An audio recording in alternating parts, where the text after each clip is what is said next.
Hello and welcome. Live from New Delhi, you're watching DD India News Hour, India's voice to the world. I'm Gautam Roy, and coming up in the next hour, Israeli Prime Minister Benjamin Netanyahu says Israel is open to little pauses in Gaza fighting to help the entry of humanitarian aid or allow exit of hostages.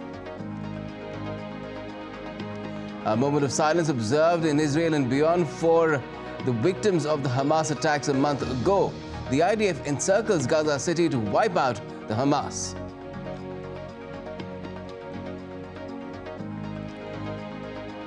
The International Monetary Fund's executive director says India's GDP growth boosts quality and quantity of employment in the country.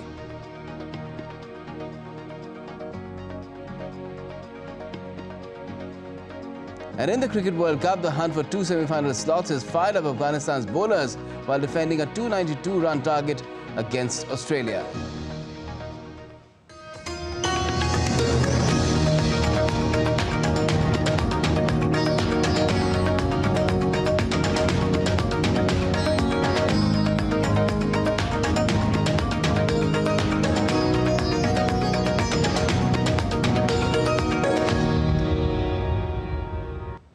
Exactly a month ago, the Hamas had run rampage through large parts of Israel, killing and abducting civilians.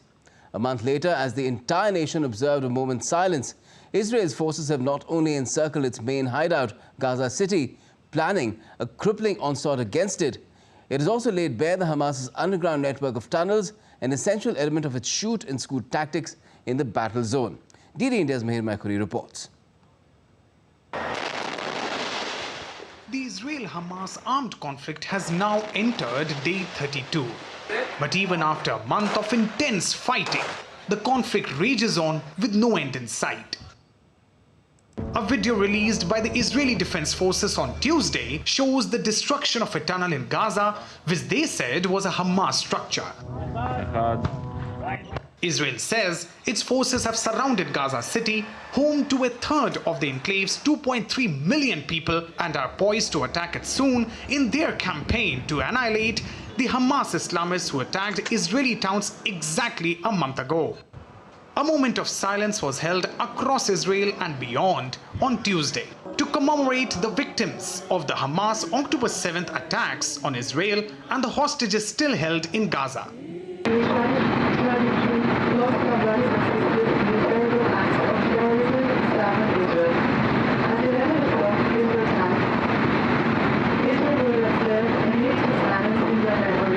She is Niva Venkat. Her son Omer is among the abducted. I'm waiting for them, for my son, and I think there is no way that is not a good way. Every way, in my opinion, is a good way to bring them back, to bring my Omer to his bed, to his family, to his life, to give all the children and the old people again to be freedom. It's unbelievable. Diplomatic efforts to contain the conflict are also on.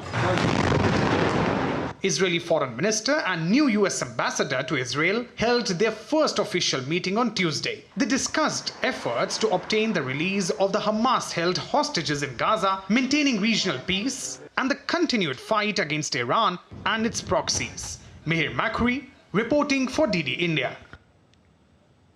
The pressure on Israel is tremendous, both from world leaders and world bodies like the United Nations, to ease up on its counterattack against the Hamas. But as Prime Minister Benjamin Netanyahu has again rejected calls for a ceasefire, saying his country is engaged in a global battle against an axis of terror, while conceding that there could be tactical little pauses. The Israel-Gaza conflict appears to have no end in sight. Israeli Prime Minister Benjamin Netanyahu has said no ceasefire unless Hamas releases the hostages. But Israel says it is open to pauses for aid. Well, there will be no ceasefire, general ceasefire in Gaza without the release of our hostages. As far as tactical little pauses, an hour here, an hour there, we've had them before. I suppose we'll check the circumstances in order to enable goods, humanitarian goods to come in. Netanyahu has also stated that once the conflict concludes, Israel will take on an definite security responsibility in Gaza. I think Israel will, for an indefinite period, will have the overall security responsibility, because we've seen what happens when we don't have it. Israel's defense minister has accused a top Hamas commander of seeking refuge in a bunker where his subordinates perished while battling Israeli forces. Sinwar is hiding in his bunker and let his terrorist commanders die in the field. On our side, the commanders stand at the head of the force, pressing forward, achieving objectives, and leading the forces. US President Joe Biden held a telephonic conversation with Israeli Prime Minister Netanyahu, discussed potential pauses. White House in a statement said that the two leaders discussed the possibility of tactical pauses with opportunities to safely depart from areas of ongoing fighting, to ensure assistance is reaching civilians in need, and to enable potential hostage releases. United Nations has also called for an immediate humanitarian ceasefire, stressing that safeguarding civilians is the top priority in this conflict. The way forward is clear. A humanitarian ceasefire now. All parties respecting all their obligations under international humanitarian law now. Netanyahu has clearly said Hamas is using its own civilians as human shield, and said Israel is acting in self-defense while minimizing civilian casualties. Let's take you across for more on this live to Tel Aviv, and we've got DD India Sarah Coates there with us now. Good evening to you from Delhi, Sarah. Now, Israel has relived the pain, horror and anger that the Hamas's atrocities evoked a month back. Has that made its resolve even stronger to obliterate the terrorists, and how close is it to that objective? Hi there, Gautam. Well, it depends who you ask. Let me tell you, though, the Israeli Southern Commander has just given a progress update on where the IDF is at this hour. He said that we're fighting in these hours in the most significant centres of the Gaza Strip, saying for the first time in the past decades, the IDF is at the heart of Gaza City, in the heart of terrorism. He went on to say, in front of our eyes all the time are the abductees who are being held captive by Hamas, adding, your return is a compass for us. And look, this is something that has really been at the heart of Israeli society, is getting these hostages back. We know there are around 242 people being held inside the Gaza Strip. There have been protests for the last month or so all across Israel. And as you mentioned, there's a lot of sadness here in Israel, a lot of mourning. It marks 1 month today after these atrocities took place on October 7 down in the south. And really the focal point of all of this has been putting more pressure on the government to get these hostages back. So look, that is one thing that was echoed there from that commander of the Southern Command. He said that you were our compass, trying to get you back from they are thought to be being held in these tunnels which run right under the Gaza Strip. And I just did read another update, another unconfirmed update, I must add, that right now troops are actually trying to bomb more of these terror tunnels that we do know run right underneath the Gaza Strip. Right. Now, but the calls for giving the fighting some breaks to allow humanitarian aid to get in, people to get out and save their lives too, seem to have been heeded with what Netanyahu said today about tactical little pauses. Now, how is that likely to work out on the ground?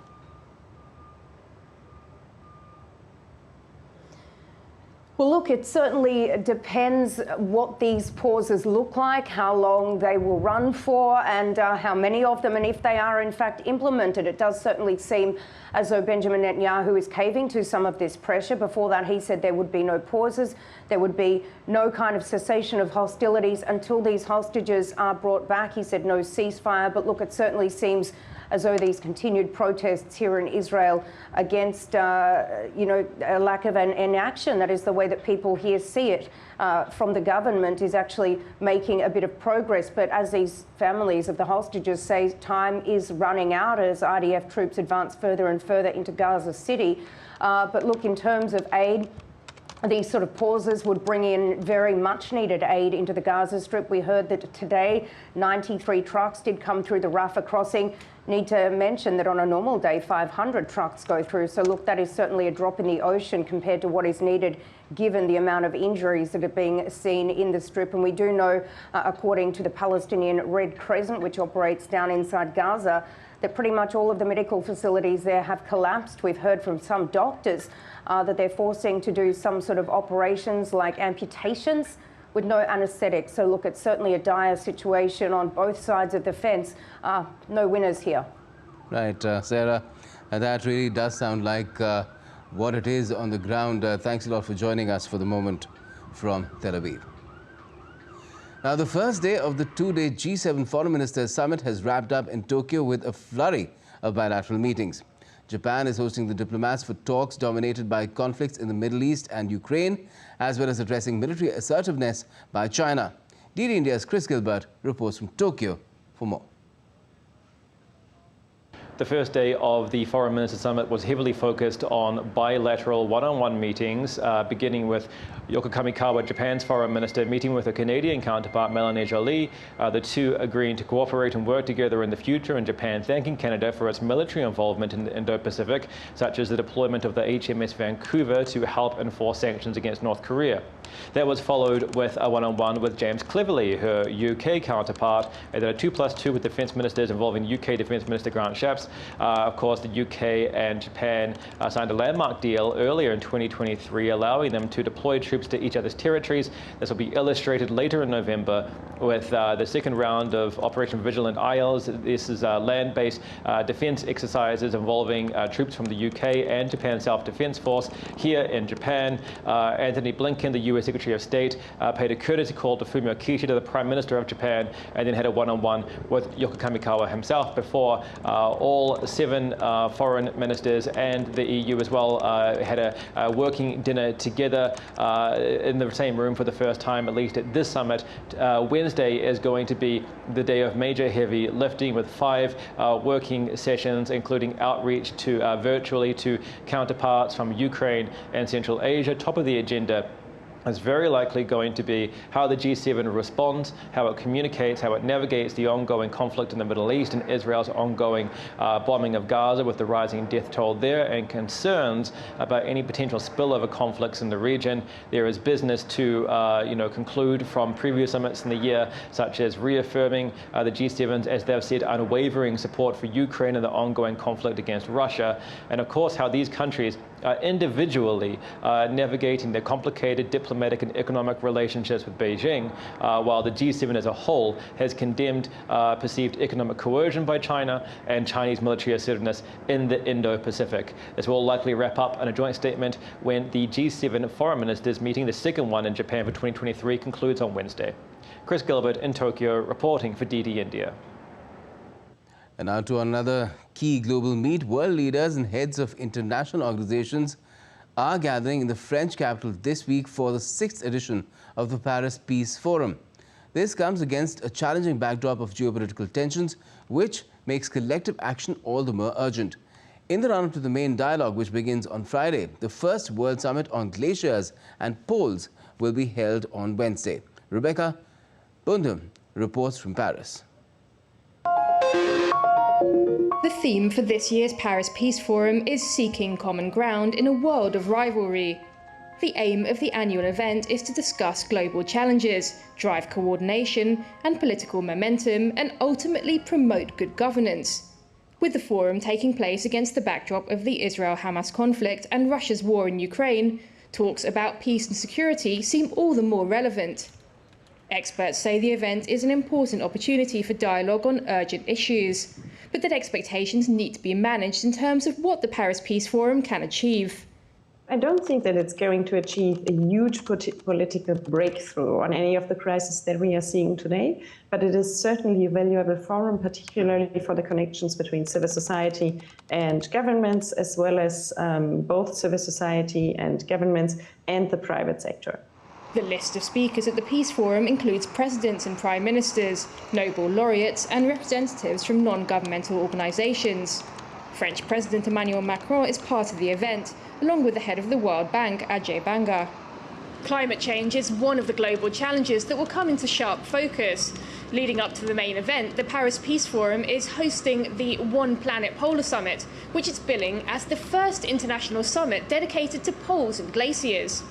Researchers and scientists from over 40 countries will meet in Paris to share their findings, as they warn of an urgent need to act to protect these fragile environments. The North and South Poles are central to the planet's climate regulation, and the state of the world's glaciers has an effect on communities and sea levels. Other topics that will be discussed at the Paris Peace Forum include cybersecurity and risks that come with the rise of artificial intelligence. The forum comes as challenges only seem to be mounting globally. Rebecca Bunden in Paris reporting for DD India. And still to come on DD India News Hour, Ukraine's Volodymyr Zelensky dismisses all talk of holding presidential elections in time of war with Russia. The European Union's executive could recommend opening up negotiations for Ukraine's entry into the bloc. And a top International Monetary Fund official hails the positive impact of India's vaulting economic growth.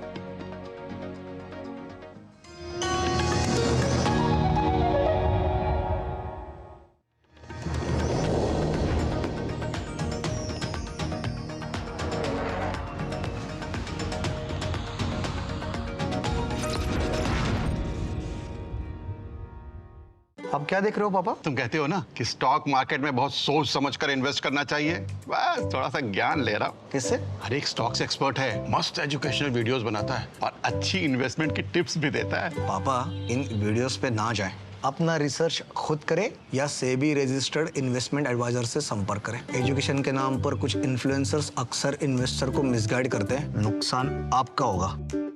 समझकर invest कर। तुम्हें पता है investors के लिए कि investor protection fund होता है IPF, लेकिन अगर तुम्हारा ट्रेड एक्सचेंज पर एग्जीक्यूट नहीं हुआ या फिर कोई गारंटीड रिटर्न्स वाली स्कीम है तो ये IPF आपकी मदद नहीं कर सकता है। और अगर आपका ब्रोकर ही डिफॉल्टर बन जाए तो फिर IPF आपको कॉम्पेंसेशन दिला सकता है। कहाँ से सीखा? NSE की साइट पर। सोचकर समझकर इन्वेस्ट कर।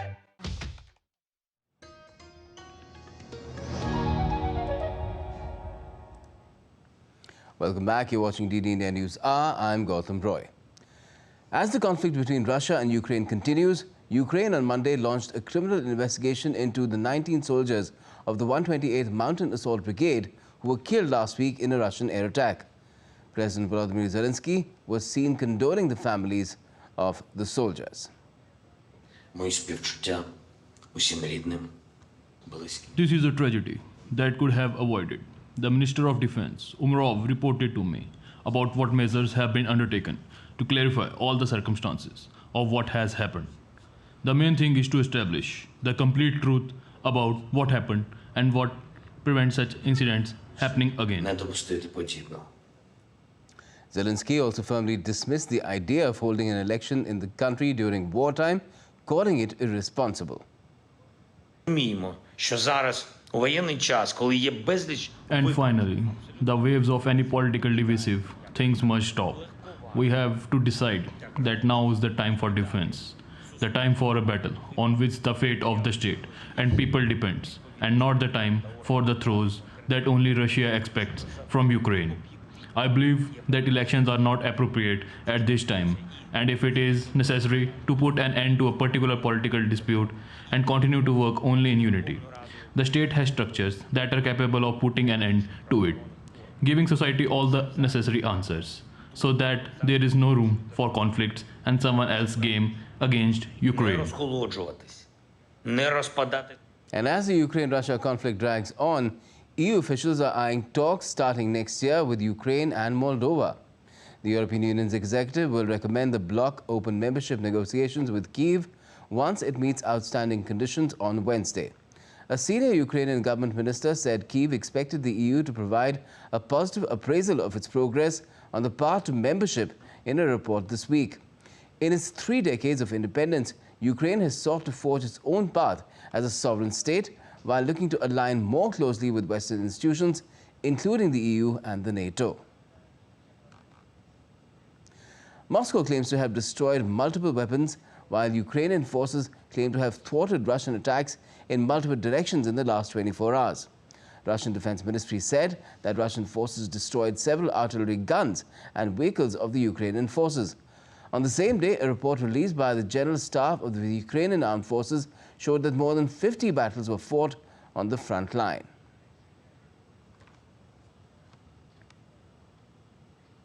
Now, from its GDP growth rate to its instant payment system, India's economic rise and innovations continue to make waves across the globe.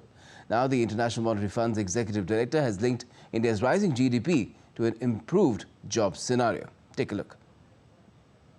The Indian economy is being praised by leaders from world over.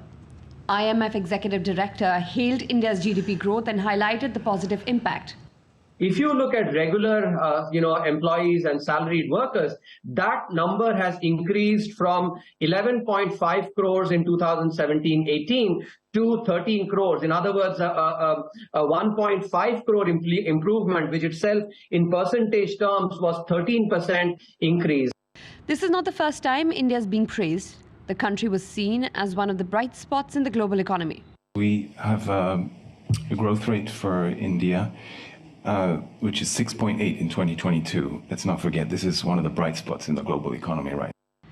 Let's also take a look at how India's growth has become the talk of the town globally.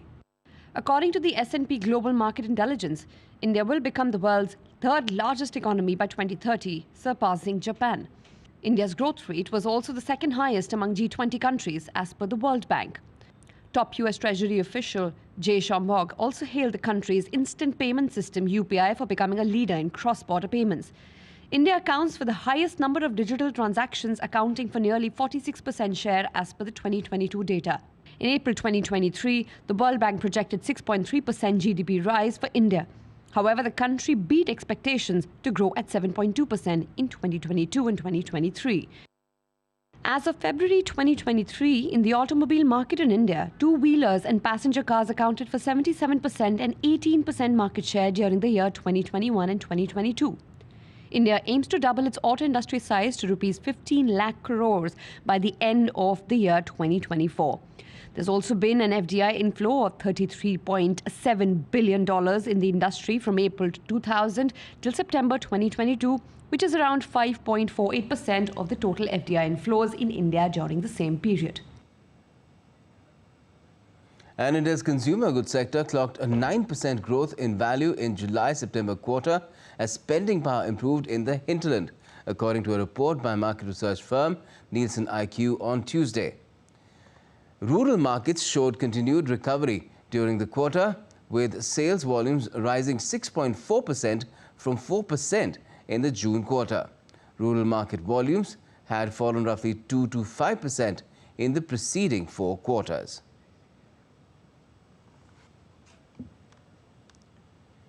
Former US President Donald Trump brought his presidential campaign to the witness stand on Monday in the civil fraud case against him and his businesses. He spent his time on the stand attacking the New York Attorney General who brought the case against him and the judge overseeing the trial itself, much to the judge's annoyance. Aman Kumar Himanshu's report. Former US President Donald Trump had a contentious day on the witness stand on Monday in the civil trial accusing him and his company of committing rampant fraud. Trump lashed out at Judge Arthur Engoron and New York Attorney General Letitia James. Today we heard from Donald Trump in our case against him, other defendants, and the Trump Organization. He rambled, he hurled insults, but we expected that. At the end of the day, the documentary evidence demonstrated that, in fact, he falsely inflated his assets to basically enrich himself and his family. He continued to persistently engage in fraud. The numbers don't lie. Donald Trump complained of unfair treatment in defiant and rambling testimony on the witness stand at the civil fraud trial about his New York businesses. This is I think it's a very sad day for America. But anyway, this is a case that should have never been brought, and it's a case that should be immediately dismissed. Thank you. Trump's lawyers Alina Habba defended the client's behavior on the witness stand during his testimony. The judge doesn't like when President Trump explains what actually happened because it's not good for his narrative. This is a judge who clearly has an issue. If you've seen his behavior with me, you've seen his behavior with the president today. He has a clear issue with facts that are not good for the case because he already predetermined. Amid the fireworks, Trump acknowledged that his company didn't provide accurate estimates of the value of apartment towers, golf courses, and other assets. Trump is facing 4 criminal indictments for charges related to his business activities, mishandling of classified documents, and attempts to overturn the 2020 election. New York Attorney General is suing Trump for $250 million and seeking to bar him from doing business in the state. Judge Enron has already ruled Trump and his co-defendants were liable for fraud. Aman Kumar's report for DD India. And in more updates, Republicans said that they do not expect to move forward this week on a stopgap funding measure to keep federal agencies open in the U.S. Funding for government operations is due to expire on the 17th of this month unless the U.S. Congress agrees on a temporary spending measure that President Joe Biden can sign into law before the deadline. In September this year, the U.S. Congress passed a 45-day stopgap funding bill to keep the federal agencies open and avert a government shutdown. Educational ties between India and Australia got further boosted today after Australia opened the campuses of 2 of its prestigious universities in Gujarat in India. Australia's Education Minister Jason Clare and India's Education Minister Dharmendra Pradhan inaugurated the Deakin University and Wollongong University in Gift City, located in Gujarat. Our 21st century is going to be the knowledge-based society. It should be a knowledge-based economy. So this kind of bridge between both the countries, between both the democracies, will certainly create a new ecosystem of knowledge and service-based economy. While Australia's Education Minister Jason Clare said opening of campuses of these 2 universities will further deepen ties between the 2 countries. A historic day. These are the first 2 international universities to be given approval to establish a campus in India, Wollongong University and Deakin University, and I hope that they are the first of a number. But the truth is that our relationship is long and strong. Australian universities and Indian universities have been working together for many decades, helping to educate people in both countries and doing lots of research as well. There are more than 450 agreements between our 2 universities to help to develop new knowledge. This is the next step in building a stronger, deeper relationship between our 2 countries. Let's now get you some more updates from around India. Now, the first phase of polling for the assembly elections in India's Chhattisgarh and Mizoram states was held on Tuesday. Chhattisgarh has recorded voter turnout of 70.87%, while Mizoram recorded a turnout of 77.04%. India's President Draupadi Murmu graced the 35th convocation of the Govind Ballabh Pant University of Agriculture and Technology in Pantnagar in the northern state of Uttarakhand. The President said that educational institutions should produce industry-ready graduates who can create employment and compete in the technology-driven world. The Bihar police used water cannons to disperse Anganwadi workers who've been protesting outside the State Assembly in eastern state. The protesters are demanding an increase in their honorarium and status of a government employee. Anganwadi women provide additional and supplementary health care and nutritional services to children and pregnant women. According to a recent report of the United Nations Development Programme, the share of the Indian population living in multidimensional poverty fell from 25% to 15% between 2015-16 and 2019-2021. In India, per capita income soared from $442 to $2,389 between the years 2000 and 2022, whereas poverty rates plummeted from 40 to 10% between 2004 and 2019. Bhutan King Jigme Khesar Namgyal Wangchuk, who's on a week-long visit to India, arrived in India's financial capital Mumbai on Tuesday, where he was welcomed by Maharashtra Chief Minister Eknath Shinde. And still to come on DD India News are, Japanese and British foreign and defense ministers met on Tuesday to discuss deeper military cooperation under a new security pact. India and Malaysia's foreign ministers co-chair the 6th India-Malaysia Joint Commission meeting. And a UK museum uses technology to show the impact of beholding art on the brain in real time for the first time.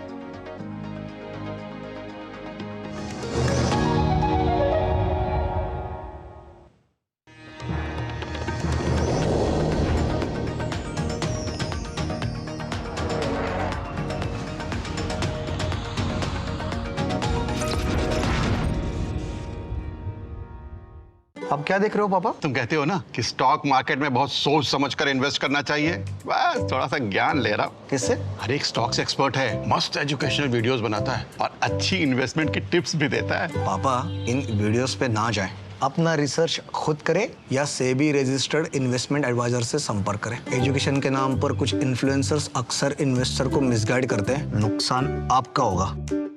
सोच कर समझ कर invest कर। तुम्हें पता है investors के लिए एक इन्वेस्टर प्रोटेक्शन फंड होता है IPF, लेकिन अगर तुम्हारा ट्रेड एक्सचेंज पर एग्जीक्यूट नहीं हुआ या फिर कोई गारंटीड रिटर्न्स वाली स्कीम है तो ये IPF आपकी मदद नहीं कर सकता है।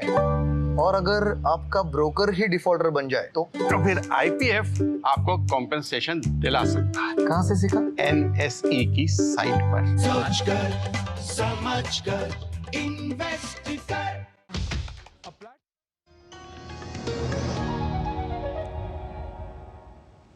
Welcome back. You're watching DD India News Hour. I'm Gautam Roy. Before we go any further, take a look at our top stories.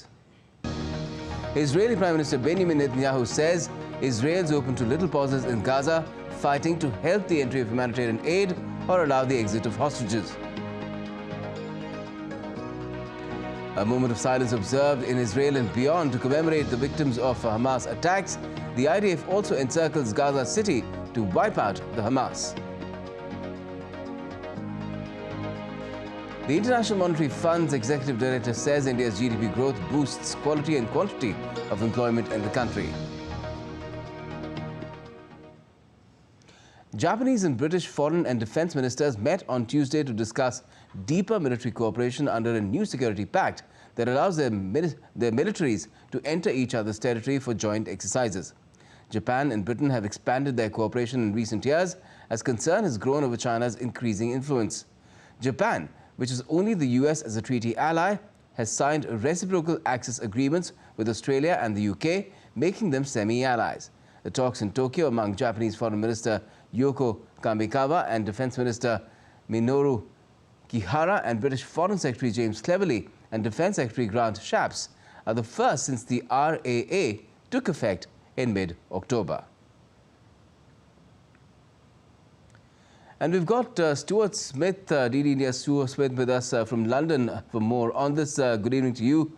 Stuart from Delhi, what sort of impact is the initiation of this 2+2 dialogue between Japan and the UK likely to have on the region's security architecture? Yeah, at its heart, the defence ministers and the foreign ministers of Japan and the UK are trying to discuss what they can do to increase Japan's sense of security in the Asia-Pacific. That is not just Taiwan, but that also includes any threat potentially coming from North Korea. And with this reciprocal agreement, a lot is achieved, and these ministers are checking in with what they say is the strong progress made since earlier in the year when this agreement was first signed. For example, it allows them to consult each other. It forces them to consult each other when it comes to taking military action or of other matters of foreign affairs. Japan and the UK will discuss their courses of action, which includes right now, of course, Israel and Palestine. It also allows, the main one here, British troops to enter Japan and Japanese troops to enter the UK under this legal framework. And that's going to be really important later in the year when the UK takes part in land exercises in Japan later in this month, in fact, with the the paratroopers from the UK and also the Gurkha Rifles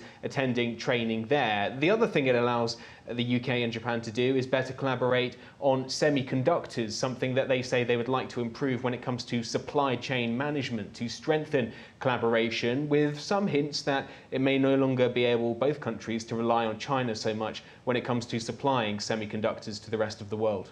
Right. And how is China viewing these military connections that Japan is establishing at a time when it's when China is trying to mend ties with the West? Yeah, well, while Japan and the UK see their influence in the region as increasing stability, China sees greater military cooperation between the UK, a NATO ally, and a US ally in the Asia-Pacific as more of a threat and a disturbance. China discusses the situation as a potentially leading to further deterioration of relations rather than improving relations. That's different to Japan, which says the presence of the UK and other allies like the US in the Asia-Pacific contributing to securing and guaranteeing the status quo. So one nation seeing it more as a threat, the other seeing it as an important protector of the situation in the Asia-Pacific. But there's no denying that indeed all these countries, Japan, the UK and China, are all seeing Beijing as potentially the main concern in the region, as well as, to a small extent, North Korea. Right. All right, we'll have to leave it there. Thanks a lot for joining us for the moment. Now, India's External Affairs Minister Dr. S. Jaishankar met his Malaysian counterpart Zamri Abdul Kadir in New Delhi today. Both the parties co-chaired the 6th India-Malaysia Joint Commission meeting aimed at taking forward the mutual enhanced strategic partnership.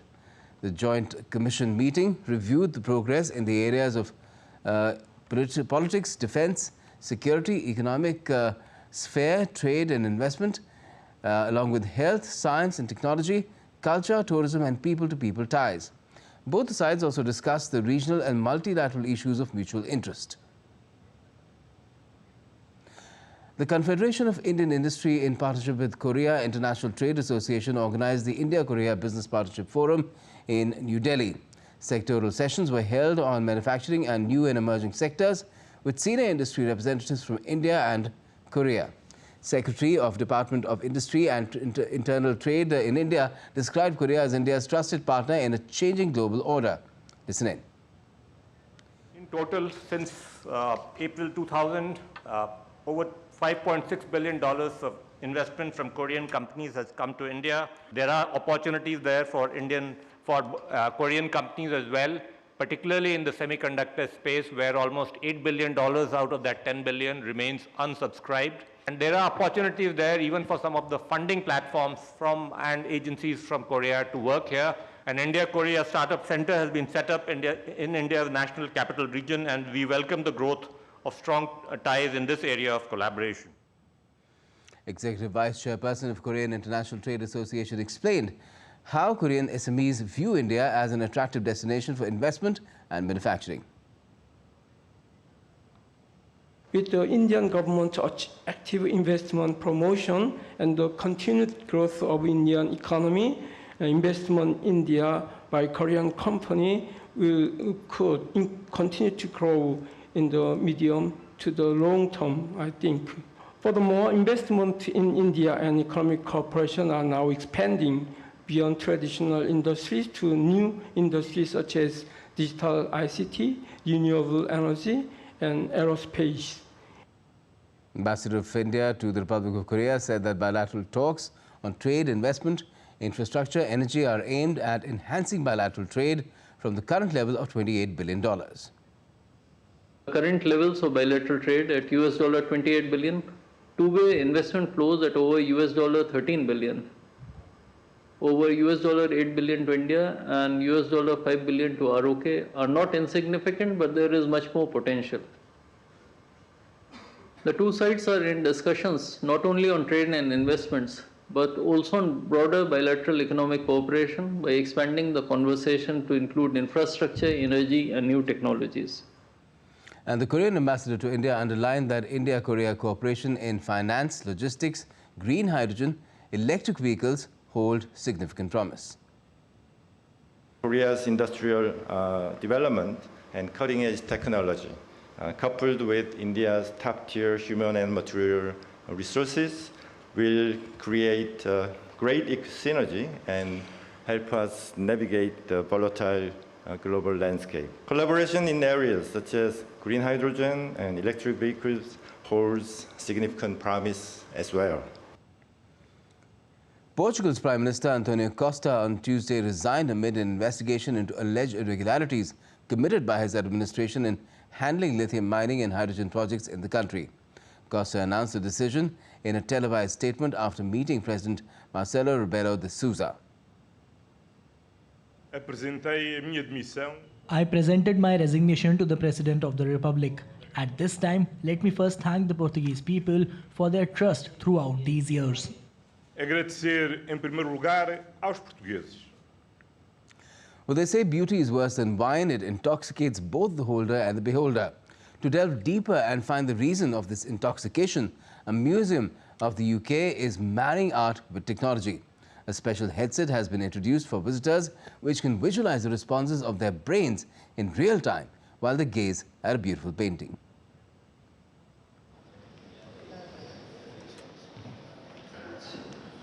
Have you ever imagined the deep impact of art on your brain? In a museum of the United Kingdom, it has been demonstrated how gazing at a beautiful painting stimulates our brains. Visitors to the Courtauld Gallery in London may test out the technology and view their own brainwaves in real time while admiring pieces by some of the most well-known artists in the world. We all know that there's something that happens when we look at something that is beautiful or something that's intriguing, and we're hoping that that will encourage people to come into museums and to try it for themselves. We're taking the actual headsets around to museums. Visitors were very much elated by donning an electroencephalogram headset that visualized their responses in real time using microscopic electrical signals from their brains. It's been really interesting, actually. So walking around, I've just been taking it in just like normal, and then seeing what it actually looks like on the screen is amazing. Really, really, really good. Research has shown that seeing something beautiful triggers the release of dopamine in our brains, which is a known feel-good transmitter. The Art Fund hopes that this initiative will be a game changer in attracting visitors to the gallery. Closer to home, the Bangladesh Nationalist Party and like-minded other parties will enforce another round of 48-hour road, rail, waterway blockade across Bangladesh beginning from Wednesday. The blockade is to mount pressure on the government to step down and hold the next election under a non-partisan administration. The BNP said that the blockade program will be observed from 6 a.m. on Wednesday to 6 a.m. Friday across Bangladesh. The fresh agitation was announced on the last day of the opposition's 48-hour nationwide blockade, which had been marked by widespread incidents of violence, including clashes with the police and torching and vandalization of vehicles. The persistent anti-government political programs enforced by the opposition have cast a shadow over day-to-day life of the people. Today was a free day after 2 days of blockade, and people were in a rush to finish their important outside work, so there was heavy traffic on the streets of Dhaka and other major cities. And we've got DD India's Naval Singh Parmar joining us from Dhaka for more on this. Good evening to you. Naval, how is the Bangladesh government and its police and other forces likely to respond to this renewed call for a 48-hour blockade by the opposition? Yes, this one is the third phase of blockade. Earlier there were 3 days blockade and another 2 days blockade, and this one is the another 48-hour 2 days blockade for entire Bangladesh. So now government and law enforcement agency are vigilant to prevent any kind of vandalization or torching or violence on the street and roads of the Bangladesh. So there is a heavy deployment of police as well as the rapid action battalions and the BGB, Bangladesh Border Guard. There are 228 battalions of BGB which are deployed on the streets and roads of Bangladesh, so they can prevent violence and vandalization of the vehicles or the public order. So police and the law enforcement agency are taking proper care to prevent any kind of such incidents. Now, the impact on the lives of the general populace must be tremendous due to this war of attrition between the opposition and the government. I'm sure there must be a lot of people shuddering at the thought of this tussle extending up till the elections. Yes, you are right. Since 28th October, this kind of hartal and blockade and the rallies are going on in Bangladesh. So people are now fed up with the blockade. So today was the free day. So people were on rush to finish their important task. And those who were stuck in somewhere, they want to return their home or they want to perform their journey. So today they finish their task, and from tomorrow morning there is a blockade. So people's all life and public order is tremendously disrupted due to the blockade kind of thing, and educational institutes and economic activities are not able to do their day-to-day tasks. So now school and colleges, though they were open throughout the blockade period, but there were a very sparse presence of the student, because their parents were apprehensive to send their children to educational institute out of fear of vandalization and the violence. So this another blockade will hamper the people's life, normal life in Bangladesh as this time as well. All right. Well, let's see what happens. Naval, thank you so much for joining us for the moment. Thank you very much. Thank you very much. Let's now take a look at some other updates that are coming in from around the world. Britain's King Charles on Tuesday delivered his first speech in more than 70 years, formally opening the UK Parliament with a rundown of his government's legislative plans as an election looms.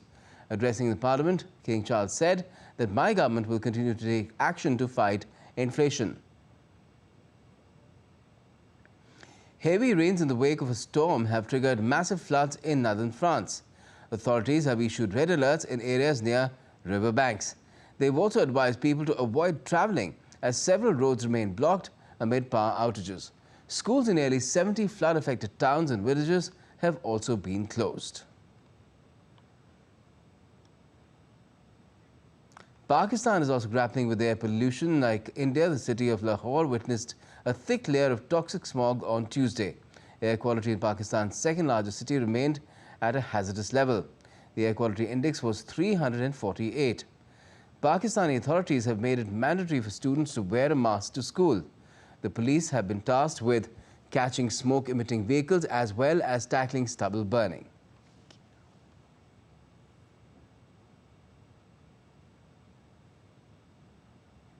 And at least 3 people were killed and 1 other got injured after a structural collapse at a fitness club in China's Heilongjiang province.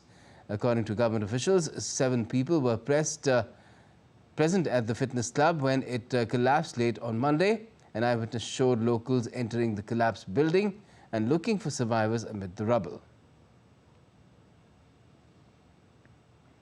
And still to come on DD India News are: disarray in Sri Lankan cricket plays out further after the sacking of its cricket governing body due to the dismal World Cup performance of its team.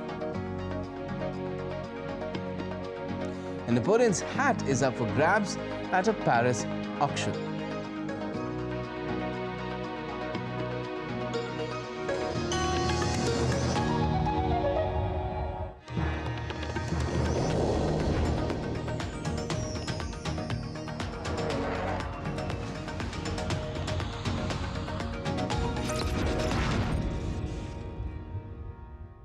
अब क्या देख रहे हो पापा? तुम कहते हो ना कि स्टॉक मार्केट में बहुत सोच समझकर इन्वेस्ट करना चाहिए, बस थोड़ा सा ज्ञान ले रहा हूँ। किससे? हर एक स्टॉक्स एक्सपर्ट है, मस्त एजुकेशनल वीडियोस बनाता है और अच्छी इन्वेस्टमेंट की टिप्स भी देता है। पापा इन वीडियोस पे ना जाएं, अपना रिसर्च खुद करें या सेबी रजिस्टर्ड इन्वेस्टमेंट एडवाइजर से संपर्क करें। एजुकेशन के नाम पर कुछ इन्फ्लुएंसर्स अक्सर इन्वेस्टर को मिसगाइड करते हैं, नुकसान आपका होगा।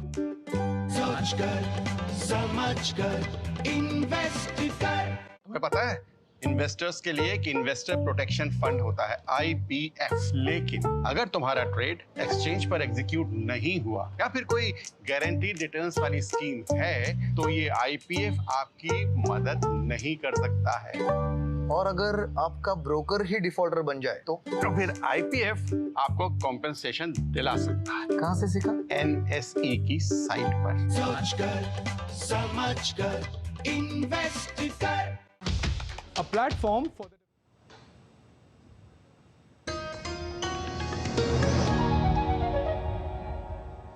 Welcome back. You're watching DD India News Hour. I'm Gautam Roy. Air pollution in Delhi and its vicinity continues to remain in the severe category, even as India's top court has come down hard on the states which have failed to check stubble burning. Stage 4 of the graded action plan has been implemented in the city and schools have been shut till the 10th of November. Here's a report by Dibendu Mondral. Delhi is covered under a haze. A thick blanket of smog is covered around the national capital over the last 1 week. This is not ordinary fog, but a combination of toxic fumes and chemicals. The air quality index in Delhi is still under the very poor category. The AQI on Tuesday remained between 350 and 399, almost 7 times more than the prescribed safe limits by the World Health Organization. Every day, millions of people are breathing this toxic air. This toxic air is affecting the lives of millions of people living in the NCR region. From young to old, people are coming with complaints of chest congestion, itch in the eyes and throat, cough, and sometimes even severe health complications. Problem इसमें होता है मुझे सांस लेने में problem होती है, खांसी प्रॉब्लम होती है, एलर्जिक सा फील होता है, आइज़ के अंदर थोड़ा सा इचिंग सा फील होता है, ये प्रॉब्लम होती है उसमें। या ये पोल्यूशन बढ़ता है तभी ये प्रॉब्लम आती है, ये during the time of morning या फिर इवनिंग के टाइम पे मुझे ज़्यादा फील होता है इसके अंदर। Doctors are also witnessing an increase in the influx of patients, both within the OPDs as well as increase in hospitalizations. All of our stable patients who take care of themselves, take their medications regularly, follow up regularly, do whatever investigations we tell them to do, they also become so unstable at this time of years, and a lot of them are actually admitted to hospital for about a week, 10 days sometime, and some of them even land up in ICU. Asthma patients, children and the elderly are most affected due to the increasing pollution levels. Several studies have also suggested on the long-term impact of the hazardous air quality in Delhi. Children are coming to OPDs with the symptom of what you call asthma acute exacerbation. That means there is increase in symptoms in terms of cough, shortness of breath, wheezing. Studies have already established that air pollution or exposure to this extreme air pollution, and eventually they might be having lesser lung capacity as compared to what they should have as adults. The increasing stubble burning has also caught the attention of the Supreme Court. The apex court has come down heavily on the states that has failed to check the rampant crop residue burning in their jurisdictions. The Supreme Court has asked these states to stop the stubble burning immediately and find a long-term solution for the problem. But now with stage 4 of the graded action plan kicking in for the national capital and the Met Department predicting a western disturbance that is likely to hit the Delhi NCR region, it is expected that the air pollution level is going to come down further in the coming days. But post-Diwali, whether the air quality index again plummets to the hazardous or severe category is something that we have to wait and watch for. With camera person Sarda, this is Dibendu Mondral from New Delhi for DD India. And it's time now to get you some sporting updates as well. Now, amid growing crisis in Sri Lankan cricket, the country's sports minister Roshan Ranasinghe on Tuesday told Parliament that he was pressured by the Sri Lankan president to withdraw the interim committee led by Arjuna Ranatunga.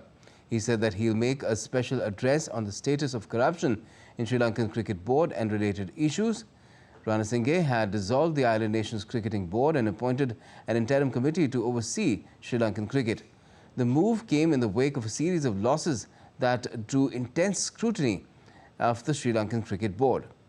Joining Ranatunga were retired Supreme Court Justices M.I.M. Imam and Rohini Marasinghe, retired High Court Justice Irangani Pereira, as well as Upali Dharmadasa, Rakita Rajapaksa and Hisham Jamaldeen. But under Sri Lanka's own sports law, the government has the power to dissolve the governing body of any sport, a power it has used several times on its own cricket board in the last 20 years. Meanwhile, there was criticism for the move as the leader of the opposition had pointed to divided opinions within the government on the issue. On Monday, the Sri Lankan government appointed a 4-member committee led by Foreign Minister MUM Ali Sabri to decide on the issue. 2019 champions England, who are out of the World Cup, will now set sights on restoring their pride and securing a berth in the 2025 Champions Trophy when they face a plucky Netherlands in a World Cup match on Pune, that is on Wednesday, in Pune on Wednesday. England have cut a sorry figure, managing just 1 win from 7 matches to slip to the bottom of the 10-team table, while the Netherlands are in 9th place with 2 wins and 4 points. England suffered 33-run loss to arch rivals Australia on Saturday. Their campaign overall has been a horror, suffering defeats from all the teams except Bangladesh. And now an update on the quake relief efforts that are ongoing in Nepal. The second consignment of emergency relief materials for earthquake-affected families in Nepal was handed over by India's Deputy Chief of Mission, Prasar Bharati, on behalf of the Government of India to the Chief District Officer of Banke Shravan Kumar Pokhrel in the presence of Nepalganj Mayor Prashant Bista. The consignment of 9 tons of relief material was transported to Nepalganj by a special Indian Air Force C-130 and comprised essential medical and hygiene supplies, tents, sleeping bags as well as blankets. This is part of the Indian government's efforts to support the Nepalese government in the wake of the earthquake in Jajarkot on the 3rd of this month. India continues to remain steadfast in extending all possible support to the government of Nepal in the aftermath of the earthquake. A hat worn by Napoleon Bonaparte during his reign at the helm of the French Empire is expected to fetch $854,000 when it goes on sale at an auction in Paris. The black beaver felt hat is a traditional picorn-shaped one, and it was the trademark of the emperor, which came to symbolize Napoleon's historical character. The picorn will go on sale on the 19th of this month.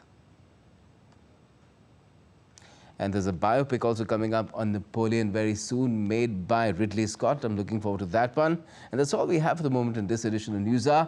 Do let us know your thoughts on the news of the day, as you can connect with us on Facebook, X, formerly Twitter, and Instagram. We'll be back with more news and updates as they break here on DD India.